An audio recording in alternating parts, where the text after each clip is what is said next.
Graças e paz, eu sou o Pastor Aldo. Você vai assistir um vídeo agora de uma das nossas pregações. Eu espero que você seja muito abençoado. Não se esqueça de curtir este vídeo, se inscrever em nosso canal e ser constantemente notificado de tudo aquilo que preparamos para abençoar a sua vida. Que Deus te abençoe. Nós entramos em uma semana importante para o cristianismo. Nós vamos fazer este ano 502 anos de reforma protestante. E uma das coisas que mais me deixa triste nos dias de hoje são os jovens terem acesso à informação, mas não terem em suas mentes conhecimento. E muitos de nós nos enganamos pensando que o acesso à informação é também ter conhecimento. São duas coisas opostas. Nem todo mundo que tem acesso à informação tem conhecimento. Então, fica esse engano no ar de que, poxa, o que eu precisar tem na internet, então eu vou lá e dou um Google e acho. Mas existem algumas coisas que, apesar de estarem no Google, devem estar mais dentro de você do que lá. Eu queria que você abrisse sua Bíblia comigo, sentado do jeito que você está, em Romanos. Romanos no capítulo 1.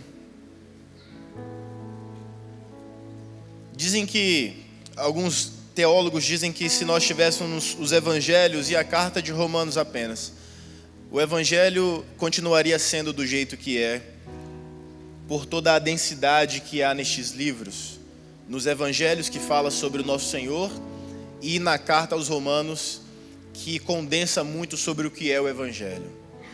E no versículo 17, eu queria que você fosse para o versículo 17 do primeiro capítulo de Romanos.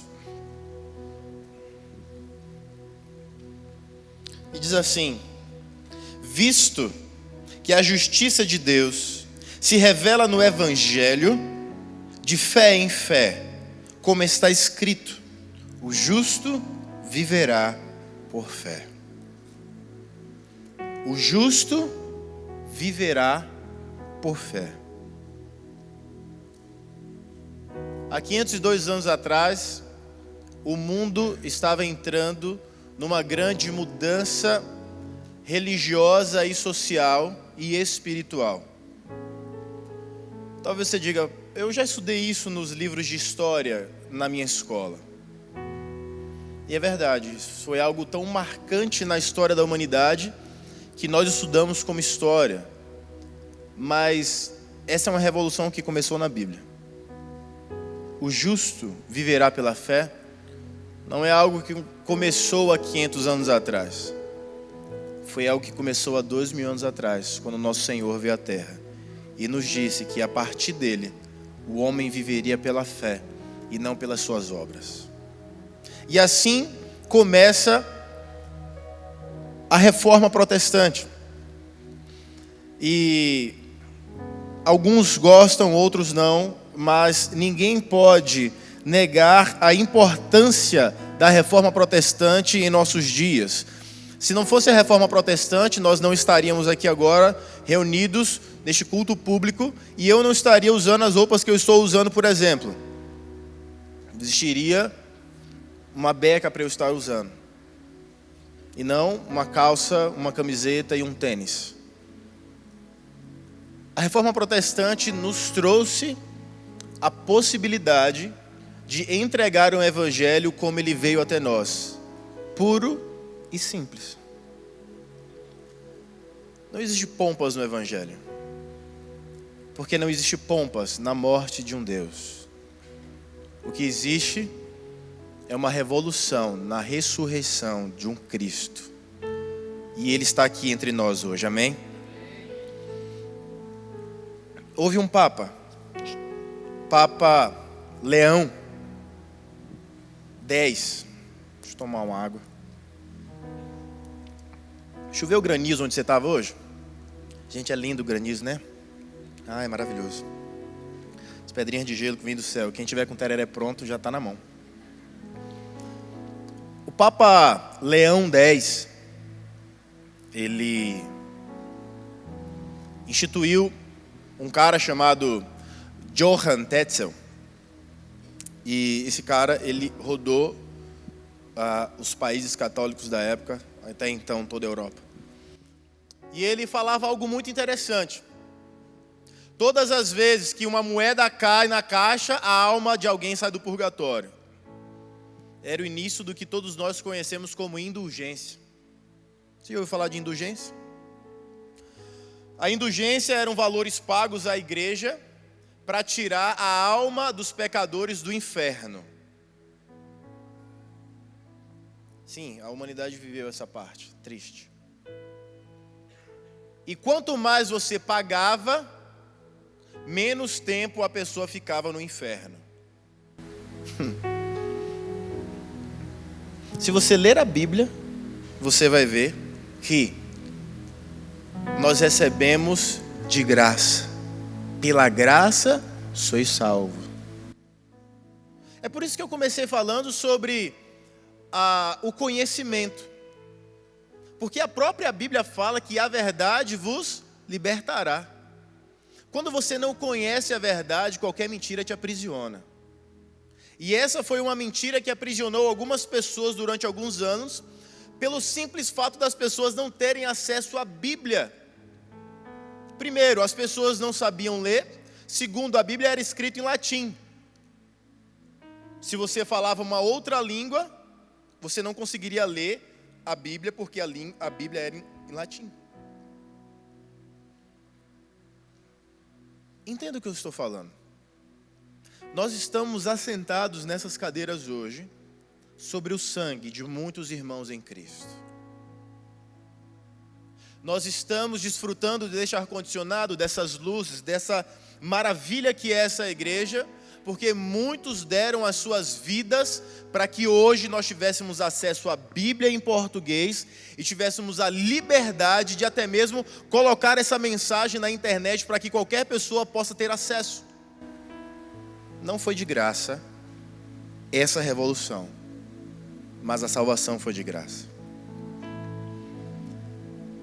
Martinho Lutero deu início a tudo isso.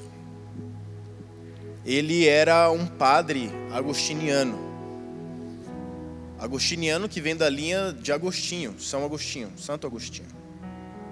Esse de pastor, o único Agostinho que eu conheço é aquele Carrara lá do seriado lá da Globo. É o que eu falo, você tem formação, mas você não tem conhecimento. Agostinho foi um dos grandes homens do cristianismo. E Martinho Lutero, que eu não sei se você sabe, mas existe um outro revolucionário chamado Martin Luther King. É o mesmo nome, é uma homenagem a Martin Lutero, que o nome dele é Martin Luther. Então, para você que não sabia, de graça aí, esse conhecimento, não essa informação. Então, Martin Luther King, ele teve esse nome por causa do Martinho Lutero. E nós conhecemos como Martinho Lutero porque é a tradução do nome dele. Mas o nome dele original é Martin Luther. E ele era casado com uma ex-freira. Chamada Catarina Vambora. Era simples de mandar a Catarina ir.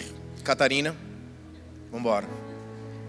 E acabava o culto, Catarina, vambora. Martinho e Catarina tiveram 6 filhos. Entenda algo, a família glorifica o nome de Deus.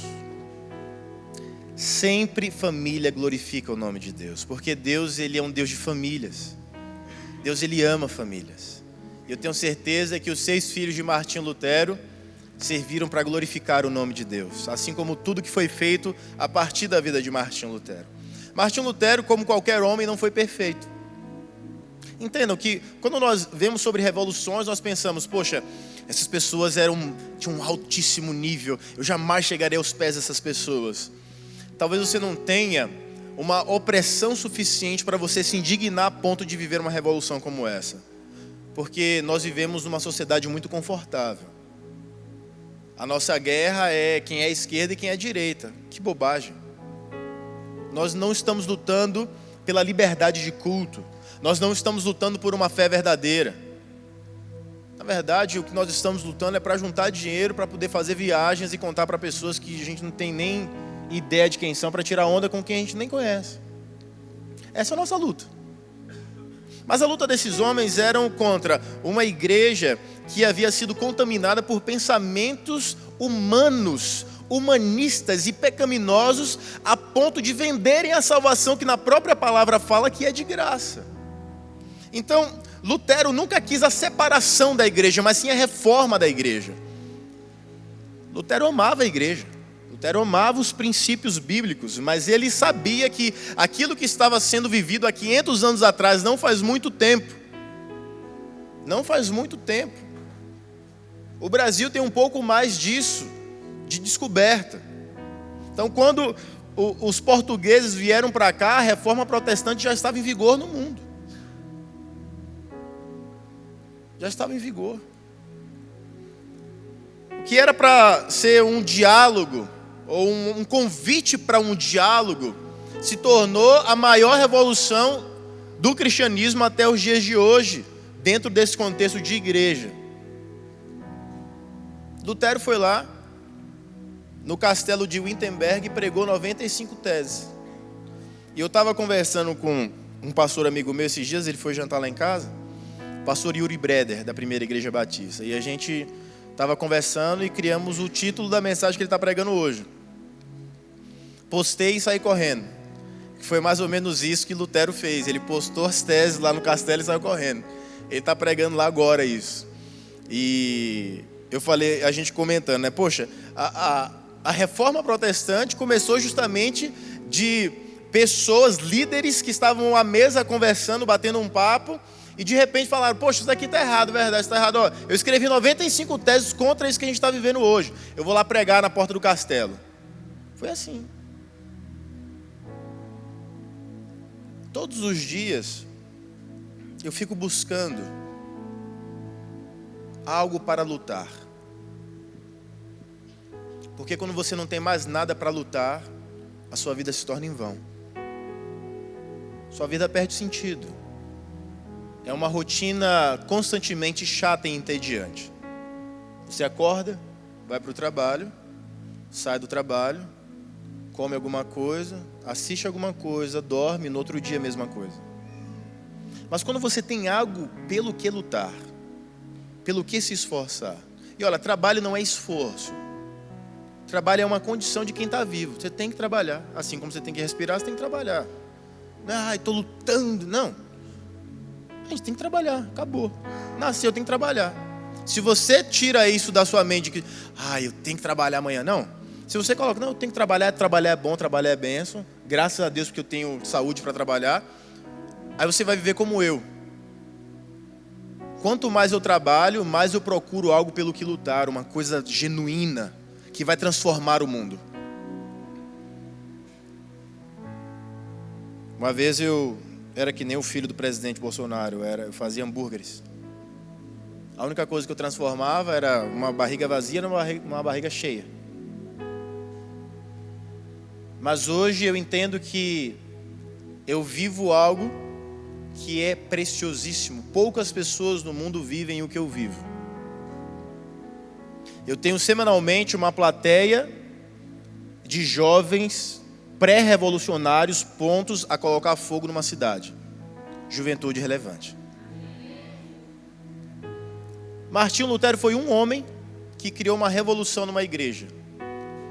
Nós somos quase 500 jovens. E a revolução vai acontecer. Primeiro em nossas vidas, depois nas vidas que estão ao nosso redor. Quando houve a reforma protestante, surgiu então a igreja reformada. E a igreja reformada não deve ser apenas as que vivem a teologia da reforma, usando uma teologia calvinista ou arminiana. Sim, o Armínio faz parte da reforma. Mas sim as igrejas que provocam mudança na cidade, na sociedade, nas famílias. O evangelho é prático. O evangelho é prático. O evangelho não é contemplativo. O que eu vejo que está acontecendo com muitos jovens hoje é que eles estão vivendo um evangelho contemplativo. Eles falam de livros, eles falam de ideologias, eles falam de grandes escritores, mas eles não falam da centralidade do Evangelho, que é Jesus Cristo.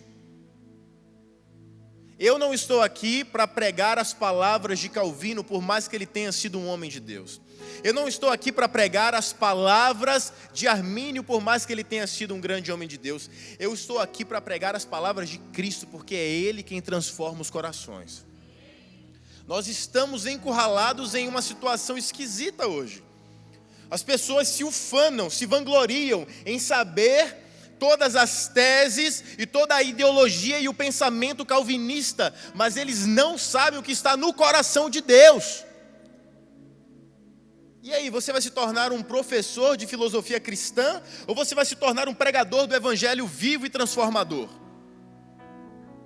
O que é que você quer da sua vida? Eu quero pregar o Evangelho vivo e verdadeiro. Por mais que eu saiba que existem coisas que são maravilhosas, como as 5 solas. A primeira sola é sola fide, que quer dizer somente a fé.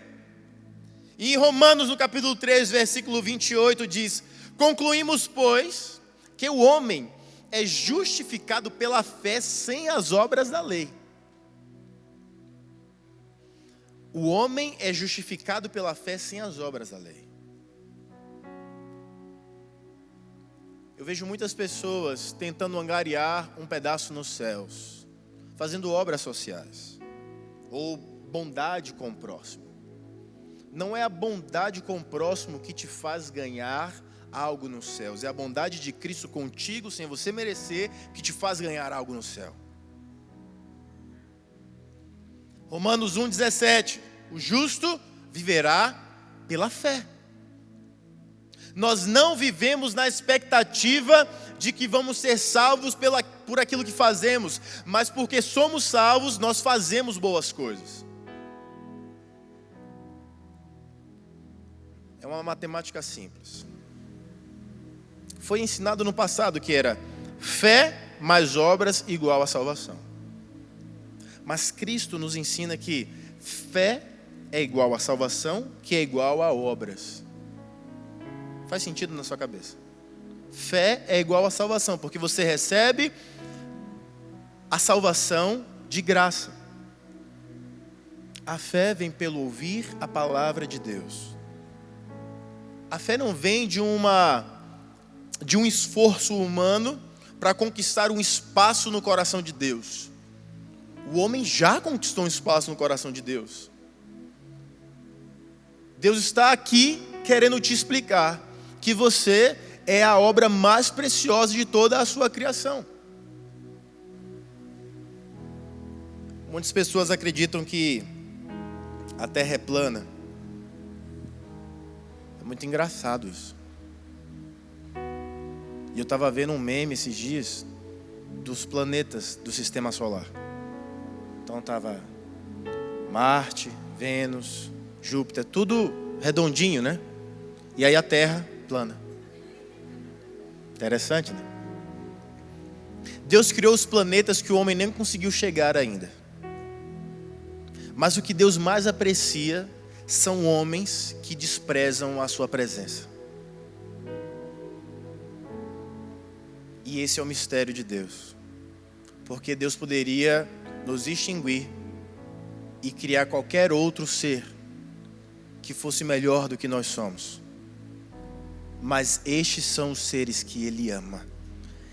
Essas são as pessoas que o seu Filho entregou a sua vida e derramou o seu sangue. Uma outra sola, ou um outro apenas, é sola Escritura. Apenas ou somente as Escrituras.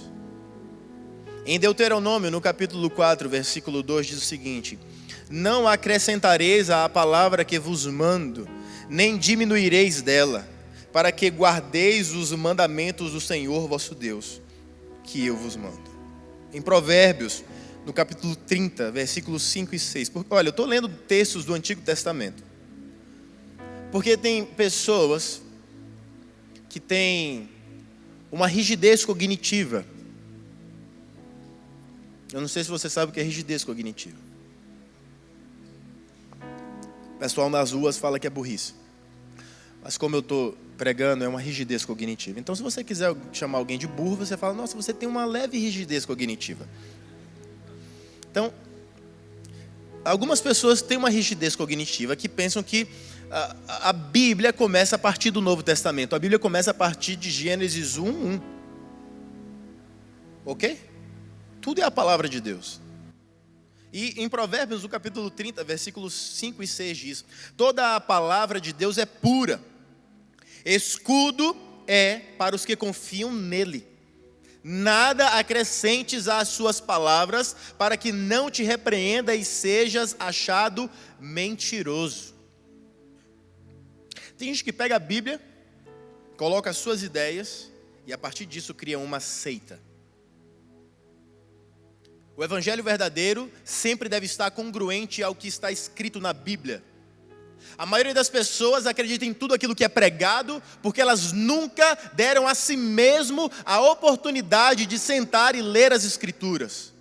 Então elas acreditam em tudo. Cuidado com os pregadores que pregam uma graça que não te dá uma responsabilidade.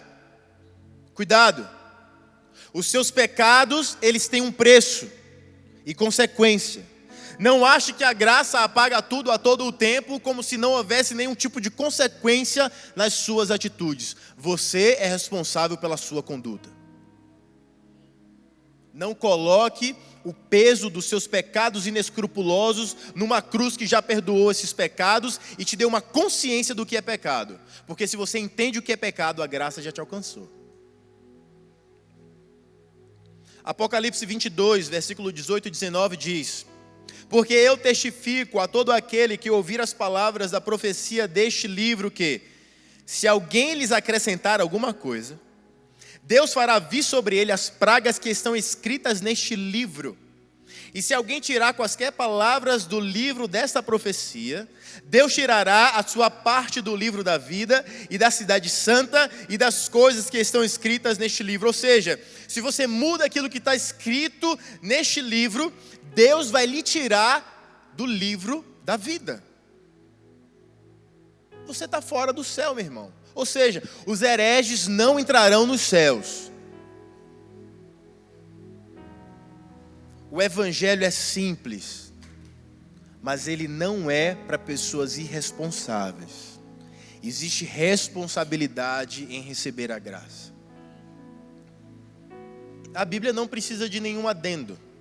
A Bíblia não precisa de nenhum complemento. Ela por si só comunica tudo aquilo que nós necessitamos saber em relação a Deus, aos seus propósitos e o seu relacionamento conosco e o nosso relacionamento com Ele. Sola Escritura. A Bíblia é a palavra de Deus. A Bíblia é a palavra de Deus. Se você quer ouvir a palavra de Deus, se você quer ouvir a voz de Deus, você não precisa ir em algum profeta, você só basta abrir e ler a Bíblia. Eu queria tanto saber o que Deus tem para mim. Eu vou lá naquela mulher que revela tudo da gente. Uma mulher que revela tudo da gente? Se você tem um Deus que sabe tudo sobre você. Antes de você ser formado, Deus já sabia quantos cabelos você teria na sua cabeça. Antes de você nascer, Deus já sabia qual seria o seu tipo sanguíneo. Antes de saber, Deus já sabia tudo sobre você. E por que você quer buscar pessoas para te dizerem aquilo que Deus já te diz? Isso é fraqueza. Isso é falta de convicção. Se você não tem convicção na palavra de Deus, você vai buscar a palavra de Deus em pessoas imperfeitas. Mas Deus não pode usar pessoas. Deus usa pessoas a todo o tempo. Mas se você quer saber a vontade de Deus para a sua vida, leia a Bíblia. Leia a Bíblia. Pare de ser preguiçoso e leia a Bíblia. A preguiça é um pecado. Eu não sei se você sabia, mas é um pecado. Quando Lutero se levantou com as suas teses, uma das coisas que ficou entendido é que apenas Cristo era o Redentor das pessoas. Solos Christus, somente Cristo. Porque há um só Deus e um só mediador entre Deus e os homens, Jesus Cristo. 1 Timóteo, capítulo 2, versículo 5. Há um só Deus e um só mediador. Sabe o que isso significa? Que nenhuma oração, prece, reza ou qualquer tipo de direcionamento de voz a qualquer outra pessoa que não seja Jesus Cristo é em vão. É em vão. Ah, pastor, mas eu amo tanto a minha santinha. Eu amo muitos santos. Eu amo São Pedro, eu amo São Paulo, eu amo São Tiago, eu amo todos eles. Mas nenhum deles pode fazer nada por mim do que Cristo já fez na cruz. E nenhum deles consegue ouvir as minhas orações e inclinar os seus ouvidos a mim, ouvir e agir em meu favor, a não ser Jesus Cristo. Santo algum tem poder algum para realizar nada depois que eles morreram. É por isso que todos os anos nascem novos santos para serem usados por Deus neste tempo em que nós estamos vivendo. Porque senão qual seria a sua utilidade aqui? Se existem santos pelos quais nós podemos rezar, orar e pedir para eles fazerem alguma coisa, qual que é a sua utilidade? Nenhuma. Nenhuma. Você é inútil. Mas através do sangue de Cristo, Deus te usa todos os dias. E Deus quer usar a sua vida para abençoar pessoas hoje e agora, nesta geração. Deus não vai usar Pedro. Deus vai usar as palavras de Pedro, mas Deus vai usar pessoas como eu e você, de carne, que podem abraçar, que podem tocar, que podem impor as mãos, como a Bíblia nos ensina. Isto é um evangelho verdadeiro. É isto pelo qual nós vivemos todos os dias.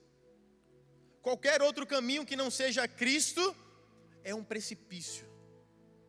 Porque Ele mesmo fala, eu sou o caminho, eu sou a verdade, eu sou a vida. Ninguém vai até o Pai se não for por mim. A mãe de Jesus é uma das mulheres mais amadas por mim. Maria é maravilhosa. Como eu admiro a fé de Maria. Existe o pai da fé, que é Abraão. E se pudesse ter uma mãe, talvez fosse Maria. Porque Maria ouve e recebe um anjo e diz, olha, você está grávida do Espírito Santo. E ela não era nem casada. Olha que situação complicada socialmente falando. E depois José é alertado por um anjo. Olha, a tua mulher está grávida. E o filho que nascer, vocês vão chamar de Jesus. Ele é o Filho de Deus.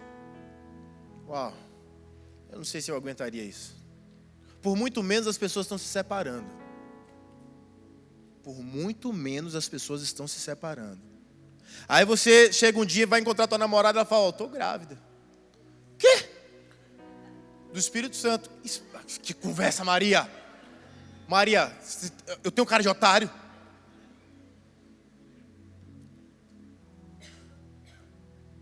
Você pensa que foi tudo romântico. Você pensa que não teve crise neles. Maria foi uma mulher de fé. Mas Maria está na glória com ele agora. E a única coisa que Maria pode fazer é desfrutar da presença do próprio Filho, que é o Rei do Universo. Nada mais além disso.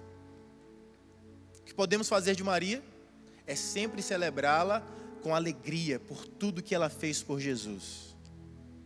Mas por mim, ela não consegue fazer mais nada. Talvez se eu vivesse há 12 mil anos atrás, ela poderia fazer uma jantinha, alguma comidinha, alguma coisa assim, orar por mim. Mas hoje não. Hoje é só Jesus. Por isso que a base é somente Cristo. Apenas Jesus Cristo. E toda a reforma é baseada em Jesus. Ele é o precursor de toda a reforma. E quando você entende que Jesus Cristo é a base, você começa a entender sobre a graça. E um dos 5 pontos é sola gratia. Somente a graça. Em Efésios, no capítulo 2, versículo 8 diz: porque pela graça sois salvo. Se você não acredita o suficiente na Bíblia, você não acredita em suficientemente nada. Se a Bíblia não é a resposta para suas perguntas, você não quer Deus, você não quer comunhão, você quer um passe livre para pecar e depois ir para o céu de graça. Veja isso. Porque pela graça sois salvos por meio da fé. E isso não vem de vós, é dom de Deus. Passa o próximo versículo, por favor.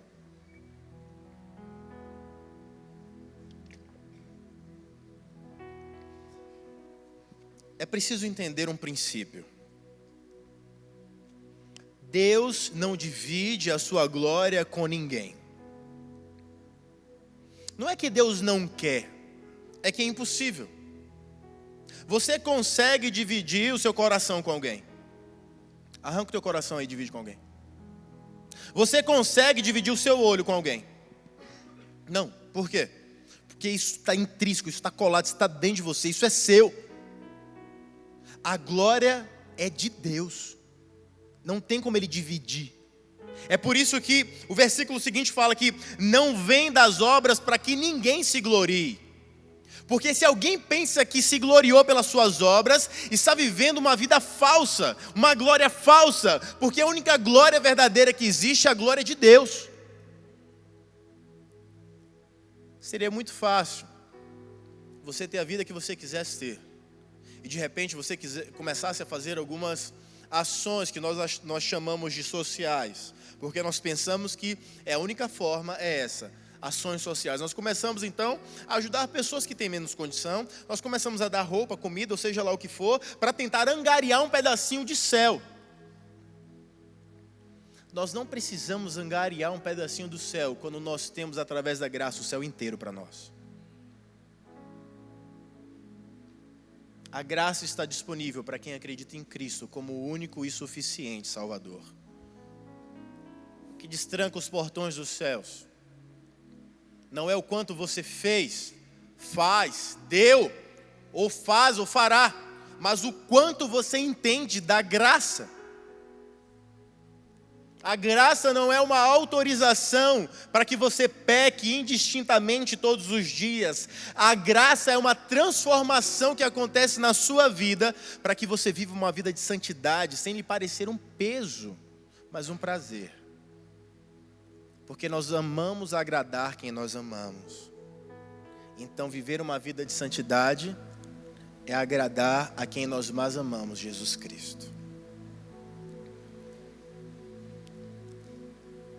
Soli Dio glória. Somente a Deus a glória. Romanos 11, versículo 36 diz: porque dele e por ele e para ele são todas as coisas. Glória, pois, a ele eternamente. Amém. O que os reformadores estavam vendo era que o homem tinha mais glória do que o próprio Deus.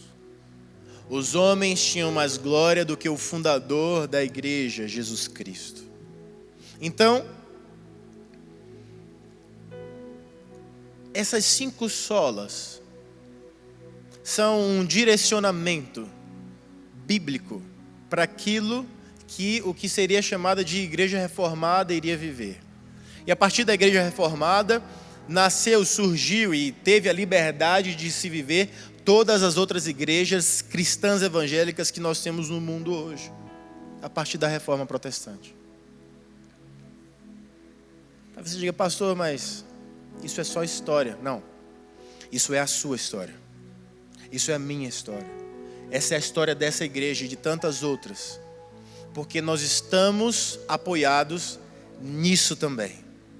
A pedra fundamental da igreja é Jesus Cristo, mas as lutas para a liberdade de um culto que Cristo já tinha planejado começou aqui. O projeto da igreja universal, que é igreja católica, católica significa universal. O projeto da igreja universal era preciosíssimo no início, até que entrou algo chamado poder e maculou muita coisa. Eu tenho certeza que eu não mando no céu. Essa é uma convicção que eu tenho. Isso significa que eu não digo quem entra ou não entra no céu. O céu é de Deus. Mas existe um padrão de vida nessa terra que você pode identificar as pessoas que se assemelham com aquilo que Deus estabeleceu ou não para aqueles que viverão na glória.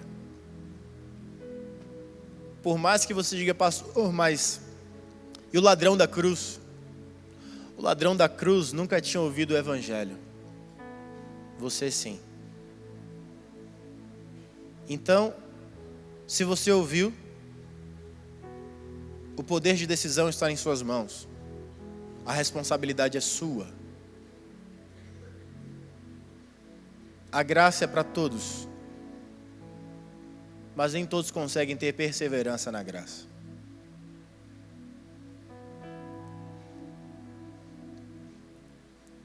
Abraham Kuyper, ele diz que não há um único centímetro quadrado em todos os domínios de nossa existência sobre os quais Cristo, que é soberano sobre tudo, não clame, é meu.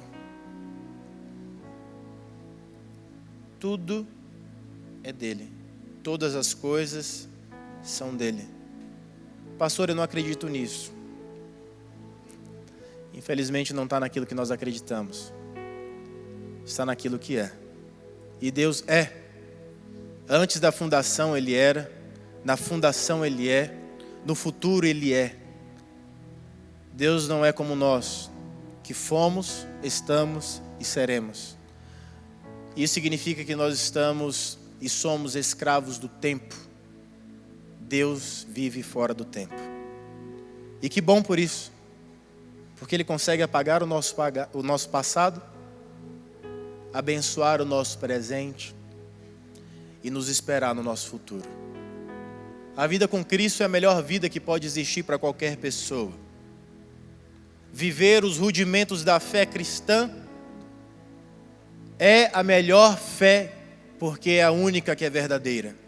Porque é a única que vive e serve um Deus verdadeiro. Qualquer outra religião prega bondade, mas a única religião que prega a salvação é a cristã. É por isso que somos chamados de cristãos, porque nós somos pequenos cristos. Eu queria orar com você agora, feche os teus olhos. Deus, eu te agradeço, porque houve a reforma protestante. Eu te agradeço porque, através de homens e mulheres que entregaram as suas vidas para a perseguição e para tantas outras coisas, a reforma chegou até nós. Mas muito mais gratos nós somos pelo evangelho que chegou até nós. Deus, que nós possamos viver com responsabilidade este evangelho. Que nós possamos entender que a tua palavra é o que nos basta. Que apenas através de Cristo nós podemos ter salvação. Que é pela graça e não pelas obras. Deus, que o Senhor nos faça entender isso, essa sintetização do evangelho nessas 5 solas. Que possamos viver para a tua glória. Em nome de Jesus. Amém. Muito obrigado por ter assistido o nosso vídeo até aqui. Espero que você tenha sido abençoado. Compartilhe esse vídeo com outras pessoas que também podem gostar dessa mensagem. Que Deus te abençoe.